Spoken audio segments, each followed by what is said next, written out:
todos que estão presentes. E eu quero dizer que sejam todos bem-vindos no nome de Jesus.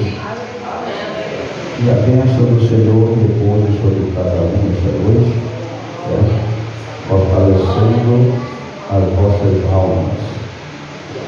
Apocalipse capítulo 3, versículo 7 ao versículo 13. A carta à igreja de Filadélfia.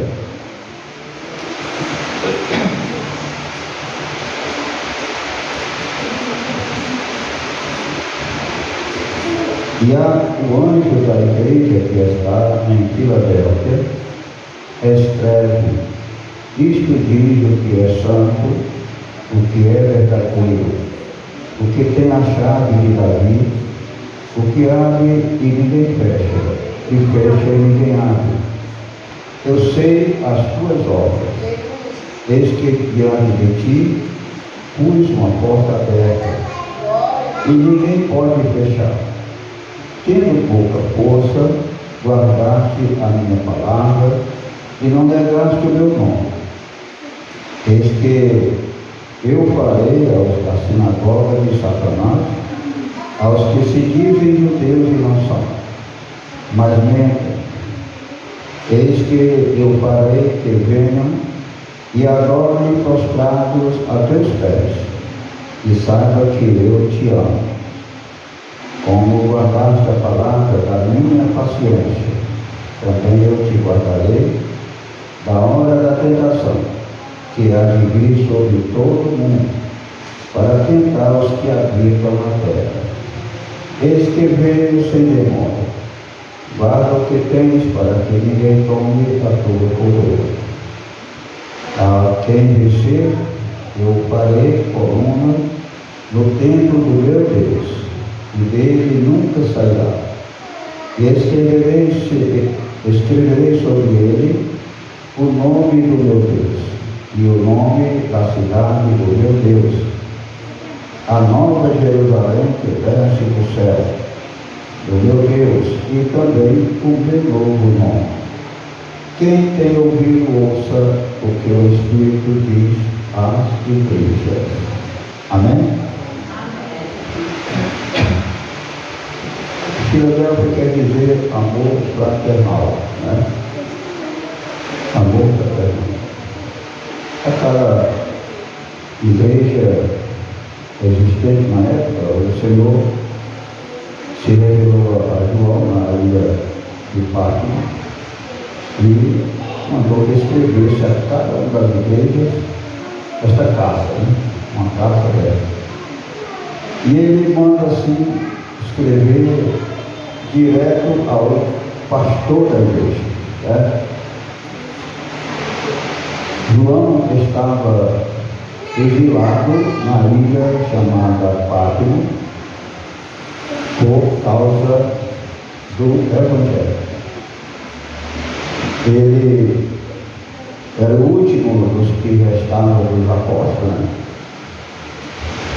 E segundo a história diz que ele estava ainda liderando, né, o povo, quando o imperador romano, chamado Domiciano, exigiu, fez uma solenidade, uma festa, e queria que as pessoas se prostrassem diante dele e o adorassem, porque os romanos se colocavam os impérios, os líderes maiores, se consideravam uma divindade, exigia que o povo fizesse isso.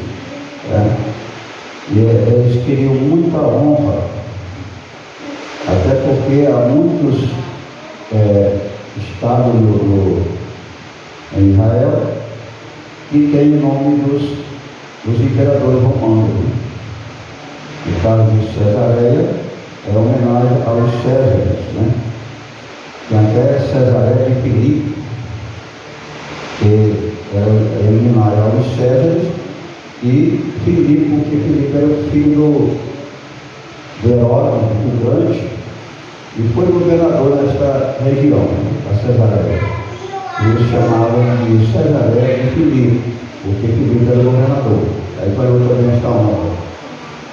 Já a cidade de Tibete, né, era também considerada a uma honra ao imperador Tibério César, né? Era o Tibério César, então foi pelo nome de Tiberiarco, né? Também honra a ele. E outras cidades também que tem os nomes desses imperadores, né? Como o calendário romano, que é esse que nós seguimos até hoje, certo? Os judeus não seguem esse calendário, certo? Eles vivem do calendário deles ainda, que é o calendário lunar, certo? Porque conta as semanas, os meses pela lua, certo? Quantas luas no mês? São 4 luas, né, se eu não me engano, certo? Então, uma lua eles contam uma semana completa, bem certinho, certo? Então eles contam pela lua. Mas o profeta Daniel profetizou que este poder ia se levantar e até mudaria as estações do tempo, né? Tinha o poder para mudar as estações do tempo e o calendário. E isso eles fizeram, os romanos fizeram. E a gente segue até hoje esse calendário, certo? Mas o certo é o calendário judaico, que ainda é pelo que começou. E este imperador exigiu que João fizesse isso, o adorasse. Aí João chegou e disse: eu sou servo de Deus, né? Sou crente, e não é permitido fazer tal coisa, né? Aí jogaram ele num tacho de óleo fervendo. Jogaram ele lá dentro e ele saiu de dentro sem nenhum ferimento. Nem sequer chama de fogo, nem cheiro de fumaça ele tinha. Aí diz que esse imperador ficou tão assustado com aquilo que teve medo de chegar perto dele. E os outros algozes diziam para ele que mandasse matar na espada. E ele disse: eu tenho medo que pode a espada quebrar também. E então queriam que atirasse nele, porque naquela época não tinha o chumbo, não tinha ainda, né, as armas de fogo, era na flecha, né? E também teve medo de mandar os flecheiros atirar, porque podia a flecha quebrar e voltar contra eles. E então ele resolveu exilar João, botar ele para a ilha de Pátria, porque lá na ilha de Pátria tinha muitos bandidos presos também, nesta ilha, por causa dos malfeitos, né? E então eles eram presos, exilados, estavam lá na ilha de Pátria, muitos bandidos presos, julgaram João lá, junto com eles, por causa desse episódio, né? E não queria ele matar João, com medo de João, então colocou ele lá no meio pensando até que lá era uma ilha também cheia de cobras, de feras, e ele podia ser picado por uma cobra, e lá ele morria por conta dele mesmo, e ele ficava livre de João, né? Mas lá na ilha de Pátria, a história diz que os outros perguntavam a João e diziam para ele: nós estamos aqui presos porque cometemos erro, nós temos nossos crimes. Mas o que tu cometeu para estar aqui? E ele só dizia: eu estou aqui por causa da palavra de Deus e do testemunho de Jesus. Glória ao nome de Jesus. Por causa da palavra de Deus e do testemunho de Jesus. Então João estava nessa ilha, nesse isolamento. A história diz que ele estava sentado numa pedra, de frente para o mar, olhando para as águas, quando de repente ele ouviu esse barulho por trás dele. E ele virou-se para ver quem era, o que era, e viu esta figura, um homem, né, bem parecido com um homem, porém estranho, porque as suas vestes brilhavam demais, comprida até cobrir os pés. Os pés eram um sapato de um latão reluzente, e um cinto de ouro no peito também, que brilhava muito. O rosto ele não conseguia ver, porque também brilhava demais. Os cabelos como uma alva lã, e os olhos como chama de fogo. Aí que eu podia mesmo contemplar o rosto de quem estava falando com ele. E ele disse: quando eu vi, eu caí como morto aos seus pés. E não tem lugar melhor para nós cair, né? Senão aos pés de Jesus. Ele disse: ele me levantou com a sua destra e me deu força, e me deu o seu anjo, para que me mostrasse todas estas coisas, as que estão acontecendo e as que ainda hão de acontecer. Ele disse: eu vi 7 candelabros, e eu vi, e ele estava no meio dos candelabros. Ele estava, os candelabros representavam as 7 igrejas, e ele estava no meio das 7 igrejas. O que é muito importante é nós saber que Jesus está no nosso meio. Louvado o nome do Senhor. Está no nosso meio. Mesmo sendo falhos, né, pecadores, pois ninguém é livre de pecado, né? Porém temos um entendimento de que somos pecadores e somos arrependidos, e se arrependemos, porque todo dia a gente peca, né? Todo dia a gente peca, e todo dia Deus perdoa, porque se Deus não perdoasse, nós não estaríamos nem vivos. Anoitecia e morria, porque Ele não perdoava. Mas se Ele perdoa, é um sinal de que estamos aqui, vivos, porque Ele nos perdoa. Louvado o nome do Senhor. Porque realmente a gente imagina que Deus perdoa. Porque nós vivemos se esforçando para fugir da prática pecaminosa, mesmo fraquezas e cometendo erros, porque, como disse Paulo, o que eu faço é o que eu não quero. O que eu quero, isto eu não consigo fazer, porque em mim há uma outra lei, que esta é a lei do pecado. Pois com o meu entendimento eu sirvo a Deus, mas a minha carne, ela só serve ao pecado. É o que Paulo diz. Com a minha carne serve ao pecado, porque é do corpo do pecado, né? Louvado o nome do Senhor. Agora, com o entendimento,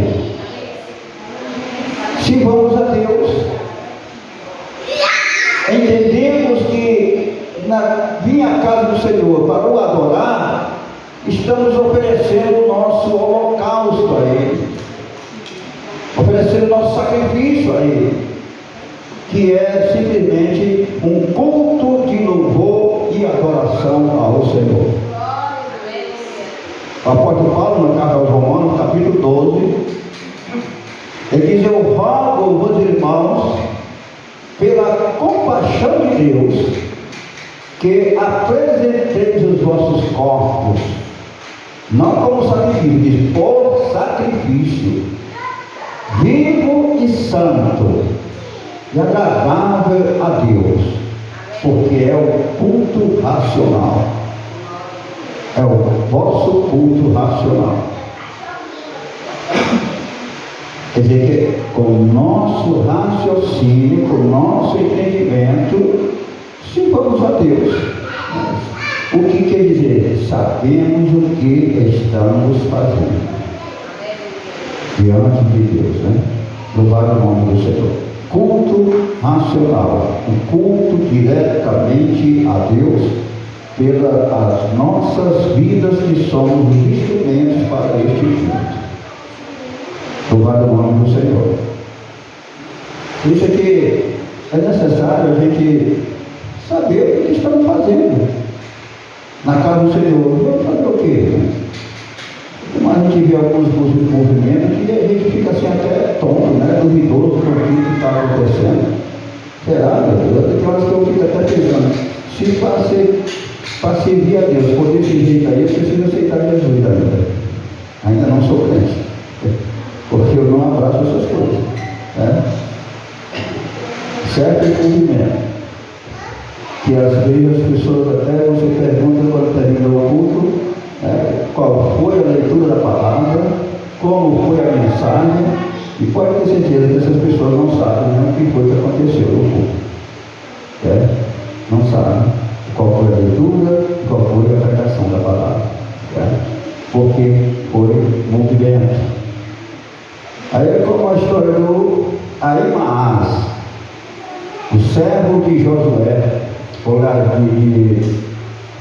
do capitão, do general de Davi, Joabe, né? E nas fileiras eles tinham aquelas pessoas que eram correio, não tinha carro, não tinha bicicleta, não tinha nem cavalo para correr como eles corriam, né? Eram os mensageiros, e eles iam de pé, saíam lá do meio da batalha e iam correr para o palácio para trazer o recado para o rei. Então no meio deles tinha um homem chamado Ahimaás, que esse era o mais ligeiro de todos. Aí tinha outros também. E no dia em que houve uma investida de Absalão contra o seu pai, Davi, então Davi enviou Joabe com a sua caravana para ir lutar contra ele. Ele estava querendo tomar o reinado, né? Então ele recomendou a Joabe. Disse, olha, vá, não perca a guerra, né? Mas faça o seguinte, traga Absalão com vida, não mate. É o meu filho. Só que Absalão tinha uma dívida muito antiga com Joabe. E Joabe não perdoava. E até que chegou no momento lá, alguém encontrou Absalão no meio da batalha, correndo do cavalo, ele tinha os cabelos compridos, enganchou os cabelos nos galhos de uma varaúna e ficou pendurado pelos cabelos. Então alguém foi avisar Joabe que o homem estava nas mãos dele, estava sem defesa, estava pendurado. E Joabe, quando chegou, não foi poupar, não foi cortando o pescoço, passou a espada e acabou com a guerra, né? Matou o homem, pronto, acabou a guerra. Aí para avisar para Davi que a guerra tinha acabado por causa da morte do seu filho, aí Joabe disse, não vai ser você hoje, você não vai saber dar o recado. Quem vai é fulano, deu o nome do camarada lá e comissionou ele e mandou que ele desse o recado a Davi. E o rapaz sai correndo para ir para Davi. E o outro, Ahimaás, ficou chateado com aquilo e disse, eu aqui preciso ir, eu sei dar o recado, eu corro mais, é comigo. E aí Joabe não permitiu. E ele disse, seja lá o que for, eu vou a si mesmo. E se mandou, porque passou pelo outro. Quando chega no palácio, de longe Davi vê ele. Disse ali vem um mensageiro. O que foi que aconteceu? Quando ele chegou, Davi foi logo perguntando: o que foi que houve? O que é que aconteceu? O meu filho ainda é vivo? E ele disse: eu não sei, eu só sei que acabou a guerra. Eu só sei que Israel ganhou a guerra. Mas o que foi que houve? Como é que foi o final? Absalão é vivo? E ele diz: eu não sei, eu só sei que acabou a guerra e Israel ganhou a guerra. Quer dizer, não sabia dar o recado. Né? Pessoas que não sabem o que vai fazer e vai assim mesmo, sem saber o que está fazendo. Então, por que nós estamos falando isso hoje? Porque nós estamos aqui servindo ao Senhor com o nosso entendimento e com o nosso sacrifício racional. Né? Nosso sacrifício racional. Sabemos o que estamos fazendo diante de Deus. Aleluia. Né? Quando o outro chegou, ele já fazia tempo que tinha chegado. E Davi olhou, viu o outro chegando. Quando chegou, aí ele foi dizendo: o que foi que houve com Absalão? Ele ainda é vivo? E o outro falou: Senhor, ele está morto. Ele não conseguiu sobreviver porque Joabe o matou. Então aí Davi se indignou e passou 15 dias sem falar com ninguém, no palácio, em luto, sem falar com ninguém. Aí foi que Joabe chegou para ele, foi lá onde ele estava e disse: é assim que tu trata os teus servos, os teus valentes, os teus vencedores, que vencem a guerra, que batalham por ti e que não deixa tu fracassar? Agora sai, levanta-te, lava o teu rosto e vai para o meio do povo. Aí Davi entendeu. E se ele cortou o pescoço de Absalão, vai cortar o meu também, né? Desceu lá e foi para o meio do povo, né? Entendeu a mensagem, né? Porque estava menosprezando o povo que era a sua base, a sua sustentação. Né? Louvado o nome do Senhor. Mas vamos voltar lá no capítulo 3 da leitura que nós fizemos, né? Que Jesus fala para João e diz: olha, escreve o que tu está vendo aqui. Tu escreve o que tu está vendo, as coisas que estão acontecendo e o que ainda vai acontecer, certo? Agora, tu escreve 7 cartas para 7 igrejas que tem na Ásia, certo? Aí ele começa contando pela igreja de Éfeso, certo? E ele disse: eu sei o teu primeiro amor, né? Esqueceste o primeiro amor, para a igreja de Éfeso, né? Já aqui ele diz que eu conheço as tuas obras, sei que tu tens pouca força, mas não tem negado o meu nome. Mas o que é interessante, aqui Jesus disse para João: escreve estas cartas diretamente ao anjo da igreja. Ele não está mandando para membro da igreja, para o departamento tal, o departamento fulano, ciclano, não, direto para o anjo da igreja. Isso quer dizer que a responsabilidade está sobre aquele pastor da igreja. A ele foi entregue um cajado, né? A ele foi entregue uma responsabilidade para ele cuidar. Louvado o nome do Senhor. Aí foi entregue uma igreja, pois Deus não dá igreja a pastor. Deus dá pastor para a igreja. Né? Veja como o apóstolo Paulo fala na carta aos Efésios, né? Capítulo 4, da carta aos Efésios, capítulo 4. No versículo 10,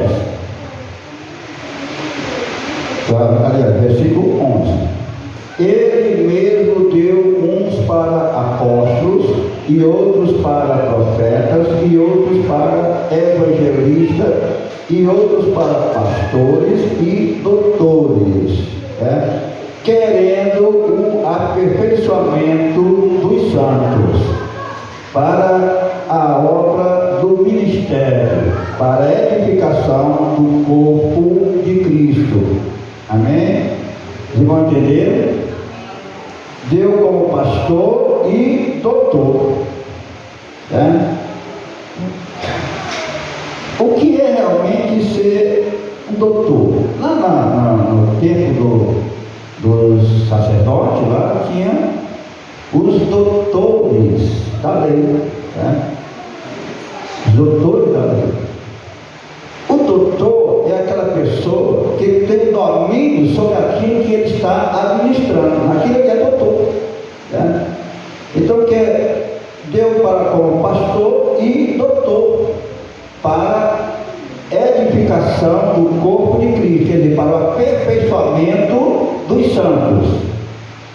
Aí é exatamente isso que Jesus escreve às igrejas da Ásia, escreve diretamente ao pastor, para que ele e mostra o que está acontecendo com ele. E alguns ele diz assim, sempre, você vê que a única igreja que ele conta, que ele diz que não tem nenhuma falha que ele encontrou, ele não encontrou falha nesse pastor, a igreja de Filadélfia. As outras, cada um tinha um elogio, e em seguida, primeiramente ele dava um elogio, que eu conheço as tuas obras, sei que tu habita, como a igreja de Pérgamo, ele disse, eu sei que tu habita onde está o trono de Satanás, e aquela perseguição, aquela pressão sobre aquela igreja, disse, eu sei por isso que tu estás sofrendo isso, porque tu estás aí aonde Satanás habita. Onde está o trono de Satanás. Aí, quer dizer, ele dava aquele elogio, mas em seguida ele dizia, eu tenho uma coisa contra ti, porque tu tem tolerado isso, tem tolerado aquilo, tem permitido uma coisa, tem permitido outra, que muitas vezes acontece nos dias de hoje. Algumas coisas que permite, porque não pode perder um membro, não pode perder alguém. Eu vi até o pastor Rodrigo Silva falando isso, ele dizendo que há muitas igrejas crescendo, inchando, porque não é mais permitido doutrinar o povo.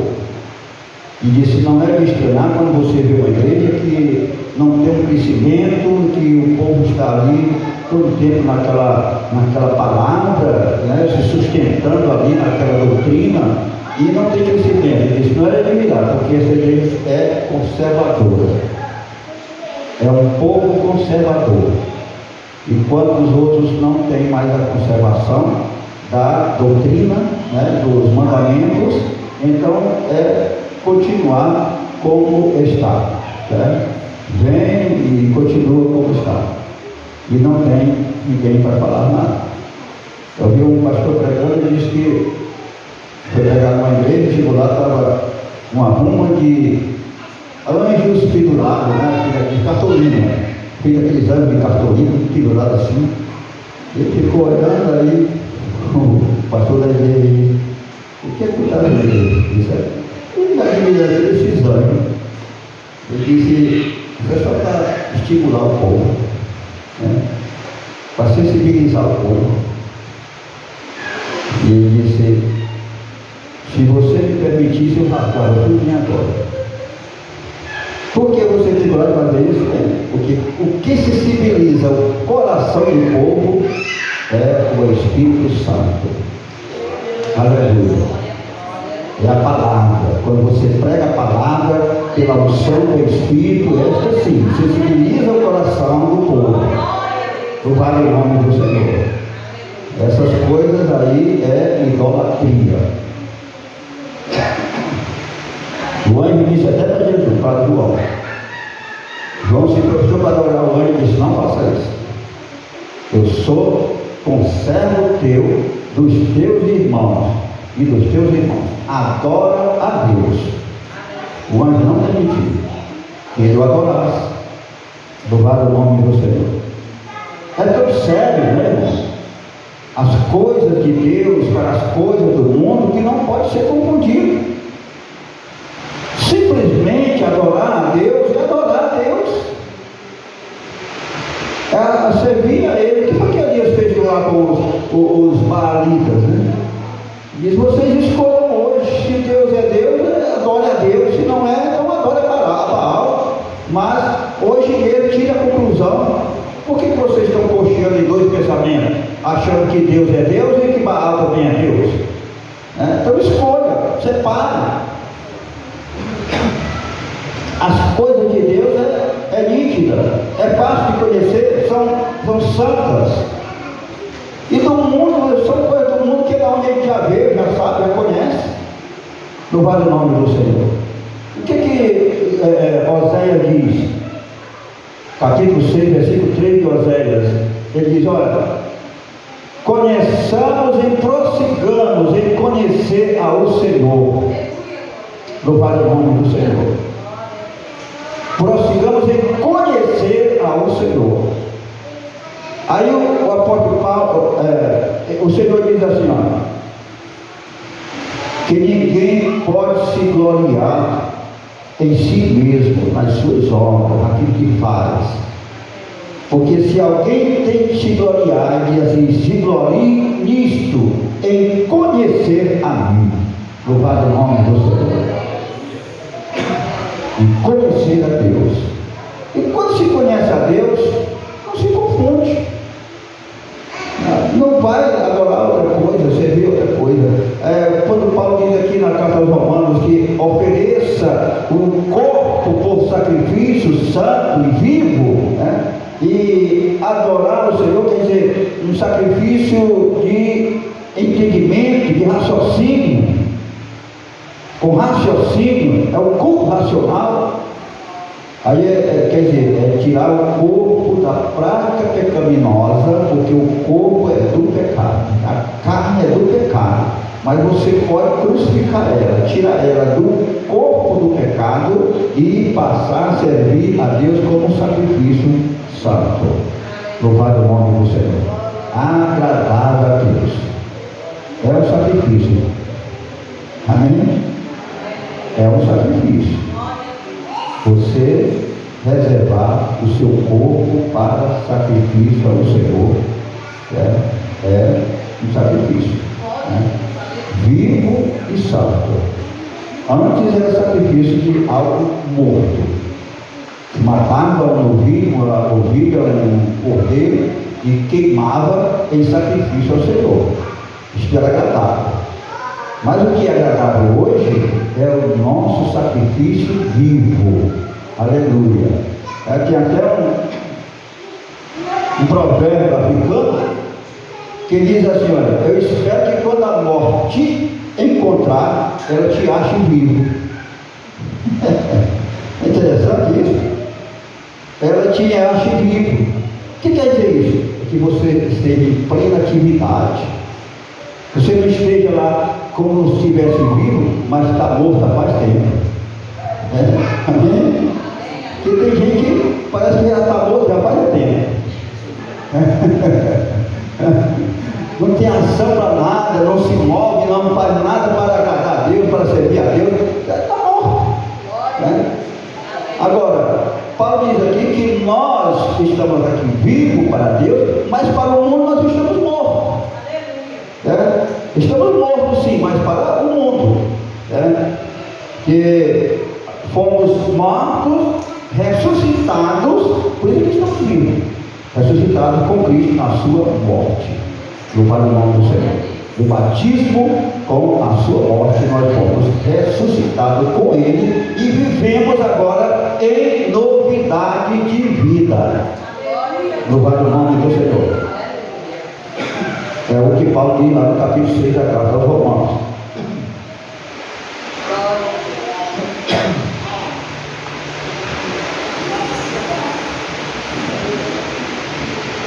Glória a Deus. Então, a carta diretamente ao pastor da igreja, né? Aquela cobrança de Deus para com o pastor. Chegou o momento que ele diz assim: cuida, porque senão eu venho a ti e tiro do meio de ti o teu castiçal. Amém? Quer dizer, eu vou tirar a igreja das tuas mãos, eu vou dar para outro, vou chamar outro, vou colocar outro, pois ninguém é insubstituível.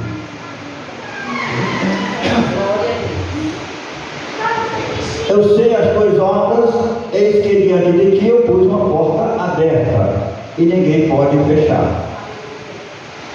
Louvado o nome do Senhor. E tens pouca força, guardaste a minha palavra e não negaste o meu nome. Pus uma porta aberta, ninguém pode fechar. Tu tens pouca força. Aí o que Deus está dizendo? O que Jesus está dizendo? Eu sei que tu não tens força, tu não tens condição, por isso eu já abri a porta. Aleluia. Eu já deixei a porta aberta, porque a tua força é pouca. As nossas forças não dá nem para chegar na maçaneta. Ele disse, eu já deixei aberta para que tu entrasse. E demais, ela está aberta e ninguém pode fechar. Aleluia. Está aberta para ti e ninguém pode fechar, pode ficar tranquilo. É o que Jesus disse quando ele estava dizendo, eu venci o mundo. Ele estava dizendo para nós, vocês também vencerão. Eu já venci o mundo para vocês. Vocês podem ficar tranquilos, não negar, não perder a fé, porque eu já venci o mundo. O mundo não tem fúria, poder sobre vocês. Louvado o nome do Senhor. Eu pus uma porta aberta, ninguém pode fechar. Eu sei que tu tens pouca força, mas não tenho negado o meu nome.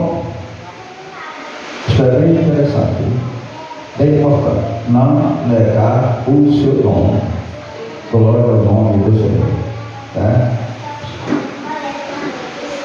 Você tem horas que em alguns ambientes que parece que o crente fica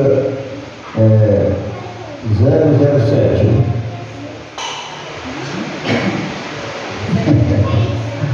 Sabe o que é? Eu não quero que ninguém saiba que eu sou crente. Alguns locais, alguns crentes fazem isso, né? Crente 007. Mas que é o culto, né? É o culto, oculto, né? Agente secreto. É o crente agente secreto. Ninguém sabe quem é. Ninguém sabe o que ele é. Quem é ele, né? Está ali no meio dos outros, ninguém sabe quem é ele. Né? E a Bíblia diz que vós sois a luz do mundo. Aonde você estiver, você é uma luz no meio das trevas. Louvado o nome do Senhor. Que você querendo se esconder, você não consegue, porque a tua luz que está em ti vai brilhar no meio das trevas. Alguém vai perceber que você não é igual a eles. O seu comportamento, o seu jeito de falar, não precisa às vezes nem você dizer quem você é, porque o teu jeito já te denuncia. Louvado o nome do Senhor. Foi o que Pedro, aconteceu com Pedro lá, negando a Jesus. Não, nem conheço esse homem. A moça disse, você é bem parecido com ele, o teu jeito te denuncia, que tu é um deles. Aleluia. Onde você estiver, esta luz que brilha, ela faz a diferença. Glória a Deus, faz a diferença.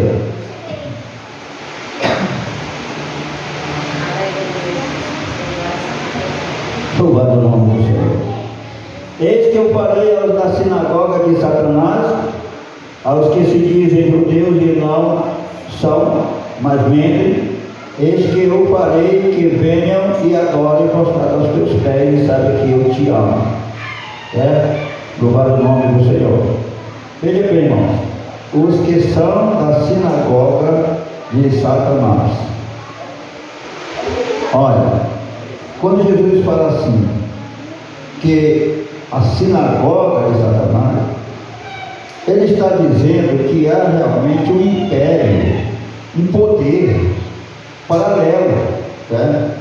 Porém que disputa, que quer conquistar território junto, ou seja, ao lado da igreja. Ele disse para a igreja de Pérgamo que lá era onde Satanás habitava, era onde estava a igreja, né? Então há uma organização, digamos assim, uma organização satânica ao lado da igreja, junto à igreja. Para o autor da carta aos Hebreus, autor lembrado ao versículo, capítulo 12, se não me engano, que ele diz que nós estamos diante de uma grande nuvem de testemunha, né? Estamos diante de uma tão grande nuvem de testemunha e do pecado que tão de perto nos rodeia, né? E o pecado que tão de perto nos rodeia, uma grande nuvem de testemunha. E o que o autor está falando disso, né? É que há um poder satânico tão grande e organizado, que também batalha ao lado da igreja para enfraquecer, né? Para tirar o crente do caminho.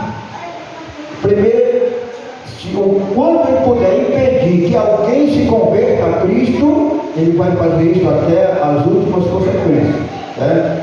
E o que ele puder fazer para tirar crente da igreja é o que mais ele vai batalhar, porque crente forte na igreja, servindo ao Senhor, né? Estes crentes é um empecilho, né? Para as ações satânicas. Você nem imagina o quanto as suas orações, né, bloqueiam as forças malignas. Se você soubesse disso, você orava mais. E orava mais pelas pessoas que estão aprisionadas nas mãos de Satanás, pelos vícios, pela droga, pela embriaguez, pela prostituição. Você pode orar para essas pessoas porque você está emprestando, né? Você está emprestando, e grande será o teu retorno. Glória a Deus. Paulo, lá na carta aos Colossenses, capítulo 1, e o versículo 13, ou é o versículo 15, se eu não me engano, vamos conferir, né?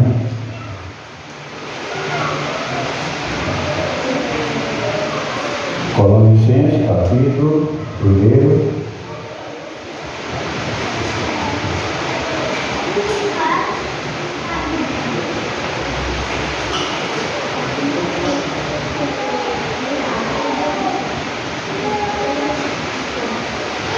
Glória a Deus. É o versículo 13, capítulo 1, versículo 13. Ele nos tirou do império, né, da potestade das trevas e nos transportou para o reino do Filho do seu amor, né? Tirou do império, em algumas versões está dizendo império, do império das trevas, né? E aqui está dizendo da potestade das trevas, né? Que é a mesma coisa. O império das trevas. Veja o que eu estava falando, né? Uma organização poderosa, e aqui Jesus o classifica como sinagoga de Satanás, né? Que é onde eles fazem as suas reuniões, seus planejamentos para os ataques, certo? Então, esta sinagoga satânica é para derrubar a igreja, para fracassar o andamento da igreja, o crescimento da igreja, o avanço da igreja, para impedir, e usando de alguns até a morte, até cometer a morte dos santos, para impedir o avanço da igreja. Isto aconteceu lá no tempo da igreja primitiva, que quando caiu no poder dos romanos, eles fizeram isso com a igreja. Chegou ao ponto que não tinha tolerância com a igreja.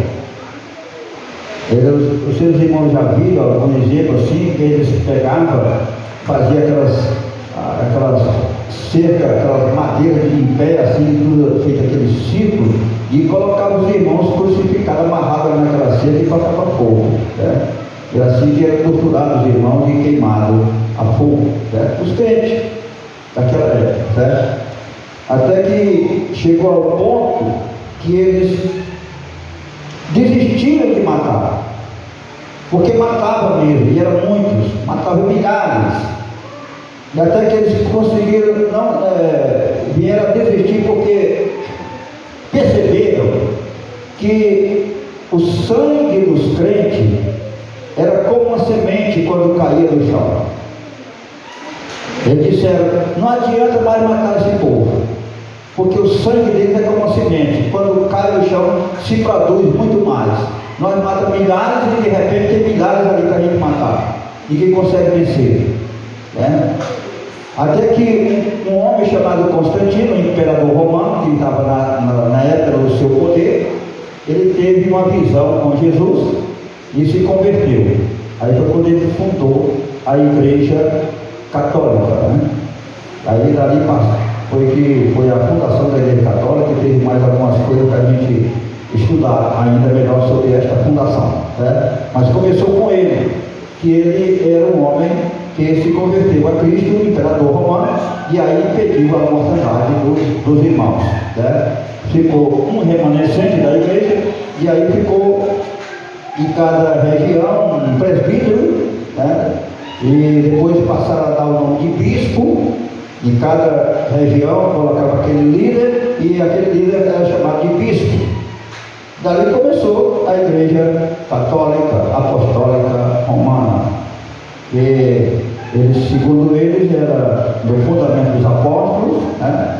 Por isso chamava apostólica, católica primeiramente, porque era considerada universal, mundialmente, né? Era universal, quer dizer, católico quer dizer universal, apostólico quer dizer do fundamento dos apóstolos, e romano porque foi fundado pelos romanos, né? Até aí o católico e o romano até que vai, agora no fundamento dos apóstolos é longe, né? No fundamento dos apóstolos está longe.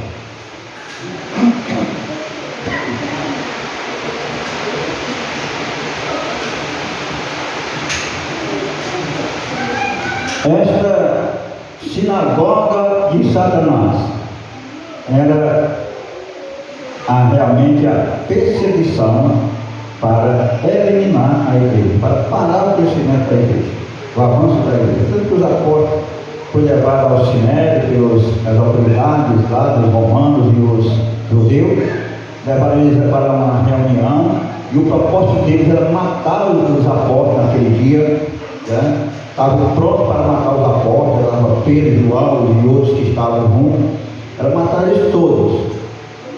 Então jogaram algumas responsabilidades para Pedro e os demais apóstolos, que eles parassem de pregar o nome deste homem, né? E podia deixar que o sangue dele fosse derramado sobre eles e seus filhos, mas parassem de falar do nome deste homem, porque estava causando tumulto na cidade, ao povo. Então Pedro se levanta e disse, Pedro tinha há poucos dias tinha sido batizado pelo Espírito Santo, estava cheio de Deus, né? Levantou-se no meio deles e disse: observem qual é o certo,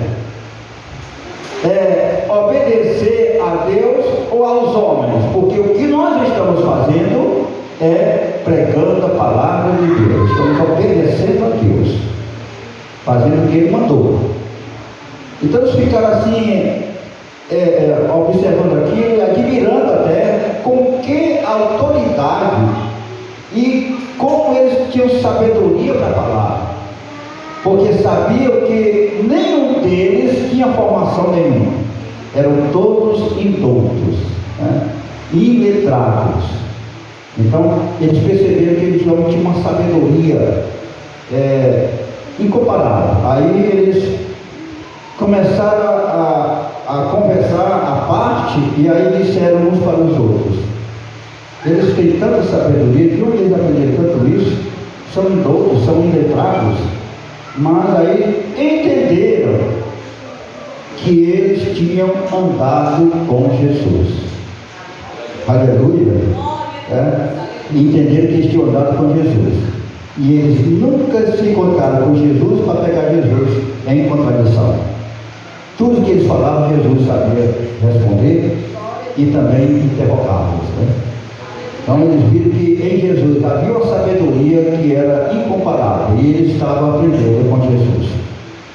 Aí no meio deles se levanta um homem chamado Gamaliel, o fundador da seita dos fariseus e da faculdade teológica de ensinamento da lei de Moisés.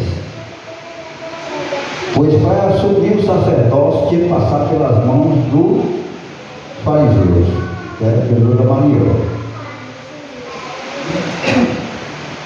E então levantou-se esse Gamaliel e disse para aquelas autoridades, que eram os sacerdotes, escribas e anciões do templo e intérpretes da lei, estava tudo ali. Esse Gamaliel chegou e disse para eles: vocês prestem atenção que vocês estão fazendo, o que vocês querem fazer com estes homens. Não façam nada sem primeiro consultar a Deus, porque levantou-se Teudas com mais 400 e não prosperou, pereceram todos, porque não era de Deus. Depois levantou-se também um Judas, e também com mais 400, e também fizeram um movimento, tumultos, mas não prosperou, também não era de Deus, acabou em nada. Agora, quanto a estes homens, tenham cuidado, porque se for de Deus vai prosperar, se não for vai parar por aí mesmo. Mas portanto, que vocês não se achem lutando contra Deus. Louvado o nome do Senhor. Aí eles tiraram as mãos dos apóstolos, não mataram mais, e o mataram, não mataram, mas deram uma surra neles. Todos levaram uma surra naquele momento e soltaram eles. E quando eles saem lá fora, a Bíblia diz que eles saíram cantando, louvando a Deus, por se acharem dignos de sofrer pelo amor do Senhor Jesus. Glória ao nome do Senhor. Aleluia. Olha que tempo bom esse nosso tempo agora, Devemos aproveitar ao máximo tudo agora, como diz lá na Igreja Universal, ele diz assim: ou tudo ou nada, Então aproveite agora, aproveite tudo agora, enquanto você pode, enquanto há tempo. Você pode vir agora para a casa do Senhor, adorar Ele, servir, oferecer um culto a Ele. Agora você está podendo, mas você sabe mais tarde o que pode acontecer? O que vem acontecendo? Será que mais tarde não vai ser impedido de ir para a casa de Deus, pregar, anunciar o Evangelho do Reino e falar do seu poder, do seu amor? Então, enquanto podemos, faremos o que é melhor para o Senhor. Enquanto há tempo. Isaías até adverte isso no capítulo 55, Buscai ao Senhor enquanto se pode achar, invocai-o enquanto está perto. Louvado o nome do Senhor. E Amós no capítulo 8 também diz a mesma coisa, diz: vem dias, diz o Senhor, em que virá fome sobre a terra, fome não de pão, nem sede de água, mas de ouvir a palavra de Deus. Aleluia. De ouvir a palavra de Deus. Ele diz: as virgens desmaiarão de dor e correrão de um mar ao outro mar, procurando a palavra e não vão encontrar. Louvado o nome do Senhor. Então, enquanto é tempo, enquanto pode, porque o tempo está próximo, diz o Senhor. Certo? Louvado o nome do Senhor.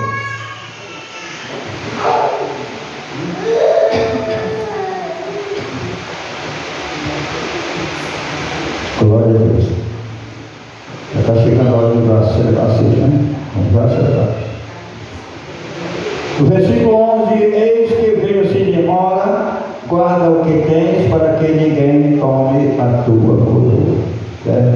Ele não encontrou falha nesta igreja, porém ele dá uma advertência, ele dá uma alerta, ele faz uma alerta: guarda o que tu tens.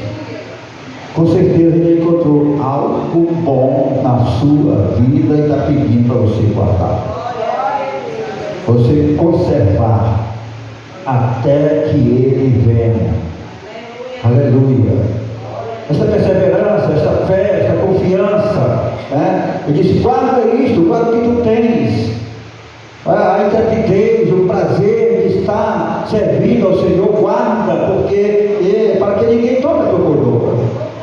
Não venha fracassar, que isso não venha trazer fracasso a você, a ponto de não vir mais à casa do Senhor, servir, procurar, fazer o melhor para Ele. Ele está dizendo: guarda o que tu tens, porque até agora o que tu tens feito tem agradado, tem sido bom. Aleluia. Então tu tem se levantado, tem se movimentado, a morte chegava a te encontrar viva, louvado o nome do Senhor. Não vai estar na mornidão lá, louvado o nome do Senhor. Quando ele fala aqui para a igreja de Laodiceia, diz: tu nem é vivo, mas nem está morto, nem está vivo, nem é quente nem frio. Como tu não és quente nem frio, quer dizer, é morto.